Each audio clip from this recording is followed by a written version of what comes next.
Hello viewers, మీరందరూ బాగున్నారని ఆశిస్తున్నాను. ఇండియన్ రీజనల్ రెసిపీస్కి మీ అందరికీ స్వాగతం. ఈరోజు మనం చూడబోయే రెసిపీ కొబ్బరికాయ దొండకాయ వేపుడు. కొబ్బరి కూరతో కలిసి దొండకాయ ముక్కల్ని ఫ్రై చేసి వండుతారు కదా, మీకు మోస్ట్లీ మీ అందరికీ తెలిసే ఉంటుంది. ఈ రెసిపీ నేను అప్పుడప్పుడు చేస్తూ ఉంటాను. సో ఐ థాట్ మీతో షేర్ చేసుకుందామని ఇప్పుడు ఈ రెసిపీ చేస్తున్నాను. దీనికి నేను దగ్గర 1/2 కిలో దొండకాయలు తీసుకున్నాను. వాటిని మంచిగా వాష్ చేసుకొని వాటి కుడుములు గట్ట తీసుకొని వాటిని పొడవు ముక్కలుగా, అంటే కొంచెం పెద్దకాయ అయితే 6 ముక్కలు, చిన్నకాయ అయితే 4 ముక్కలు, ఆ విధంగా కోసుకుని వాటిని కొంచెం నీళ్లు అంటే చెమ్మ పోయేలాగా ఒక గుడ్డ మీద పెట్టుకుని ఉంచుకోవాలి. ఒక 10-15 నిమిషాలు ఫ్యాన్ కింద పెడితే కొంచెం అది తడి ఆరిపోతుంది, చెమ్మ ఆరిపోతుంది. అప్పుడు కొంచెం నూనె తీసుకుని కడాయిలో ఆ నూనెలో ఈ ముక్కల్ని వేసుకుని వేపుకోవాలి. నేనైతే ఈ ముక్కల్లో ఉప్పు గట్ట ముందు నుంచి పెట్టను, వేపుకునేటప్పుడు కొంచెం వేస్తాను ఉప్పు. మరీ ఎక్కువ కాదు, చాలా కొంచెం, జస్ట్ అట్లా వేయనట్టు మీకు వీడియోలో కనిపించి ఉండొచ్చు. నేను చాలా తక్కువ ఉప్పు వేస్తాను. అది కొంచెం అరౌండ్ 70% అట్లా మనకి ఫ్రై అయిపోయింది అనుకున్నప్పుడు వాటిని తీసుకొని పక్కన పెట్టుకోవాలి. దీనికి మన కొబ్బరి మసాలా ఒకటి ప్రిపేర్ చేసుకోవాలి. చాలా ఈజీ రెసిపీ, మోస్ట్లీ మీ అందరికీ తెలిసిందే. కొంచెం మసాలాలు అటు ఇటుగా చేసుకుని అందరు ఇంటి దగ్గర ఒకలాగే చేసుకుంటారు.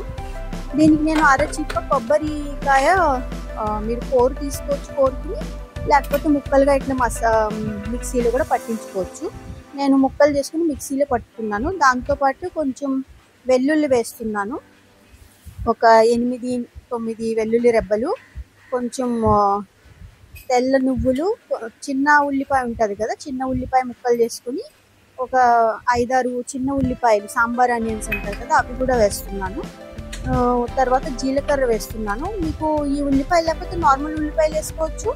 ఉల్లిపాయలు వద్దనుకుంటే మీరు స్కిప్ కూడా చేయొచ్చు. దాంతోపాటు కొంచెం పసుపు, కొంచెం చిల్లీ పౌడర్ కూడా వేసుకుంటున్నాను. ఇక్కడ మనం మిరపకాయ గట్ట వేయట్లేదు కాబట్టి చిల్లీ పౌడర్ కొంచెం నేను ఎక్కువగా వేసుకున్నాను. తర్వాత ధనియాల పౌడరు, ఇవన్నీ వేసుకుని జస్ట్ మంచిగా అంటే దరదరాగా ఉండేటట్టుగా వాటిని గ్రైండ్ చేసుకోవాలి. ఇప్పుడు మిగిలి ఉన్న ఆయిల్లోనే, ఆ కడాయిలోనే కొంచెం తాలింపు పెడుతున్నాను. తాలింపు మీకు నచ్చినవన్నీ పెట్టుకోవచ్చు. నేనైతే ఇక్కడ ఆవాలు, జీలకర్ర, కొంచెం శనగపప్పు, తర్వాత మన పీనట్స్ కూడా వేస్తున్నాను. నేను పీనట్స్ లేకపోతే స్కిప్ కూడా చేసుకోవచ్చు. తర్వాత ఎండుమిర్చి, కొంచెం కరివేపాకు. తాలింపు మీ ఇష్టం, మీకు ఏది కన్వీనియంట్గా ఉంటే మీ దగ్గర ఏది ఉంటే అది వేసుకోవచ్చు, లేదంటే స్కిప్ కూడా చేసుకోవచ్చు. శనగగుడ్లు లేవంటే స్కిప్ చేసుకోండి.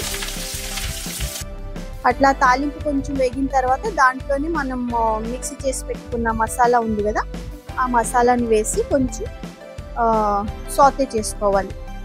దీన్ని ఉడికించాల్సిన అవసరం ఏం లేదు. ఇది కొంచెం పొడిగానే ఉంటుంది. మీరు కొంచెం జస్ట్ అట్లా ఆయిల్లోని అట్లా సాటే చేసుకుని ఒక 2 నిమిషాలు ఫ్రై చేసి పెట్టుకున్న దొండకాయలు వేసేసి కలిపేసి ఒక 5 నిమిషాలు కలుపుతా అట్లా అన్నింటినీ మంచిగా కలుపుకొని 5 నిమిషాలు ఉడికించుకుంటే మాయిశ్చర్లో అయిపోతుంది, అంతే. ఇది మీరు మన వైపు అయితే, మన సౌత్ వైపు అయితే రైస్లో కూడా తినేస్తారు డైరెక్ట్గా పొడిగా, లేకపోతే నంచుకుని కూడా తినొచ్చు చారులోకి, పప్పు అన్నంలోకి గట్ట. చపాతీలో కూడా చాలా బాగుంటుంది, పరాటా, చపాతీ, పూరి, దేని మీదకైనా బాగుంటుంది.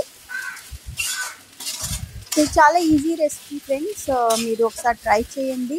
తెలిసిన వాళ్ళైతే కొంచెం నేను చెప్పినట్టుగా మసాలాలు కొంచెం అటు ఇటుగా ఉంటే బట్ దగ్గర అందరూ ఇలాగే చేస్తారు. ఇది రాని వాళ్ళ కోసమని వీడియో చేస్తున్నాను. మీకు కనుక నా వీడియో యూస్ఫుల్గా అనిపిస్తే ఫ్రెండ్స్, నా ఛానల్ని సబ్స్క్రైబ్ చేసి నాకు సపోర్ట్ చేయండి. మరొక వీడియోలో కలుద్దాం ఫ్రెండ్స్. అంతవరకు టేక్ కేర్, థ్యాంక్ యూ.